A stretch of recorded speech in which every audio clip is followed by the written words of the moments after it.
மகள் அழுகை போல் ஒரு சில்லென்ற சங்கீதம் கேட்டதில்லை. பொன்மகளின் புன்னகை போல் யுகப்பூக்களுக்கு புன்னகைக்க தெரியவில்லை.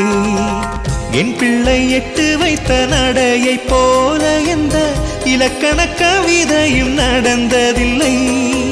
முத்துக்கள் தெரிக்கின்ற மழலை போல ஒரு 300 மொழிகளில் வார்த்தை இல்லை. தந்தைக்கும் தாயமுதம் சுரந்ததம்மா என் தங்கத்தை மார்போடு அணைக்கையிலே. வா வா என் தேவதையே, பொன்வாய் பேசும் தாரகையே,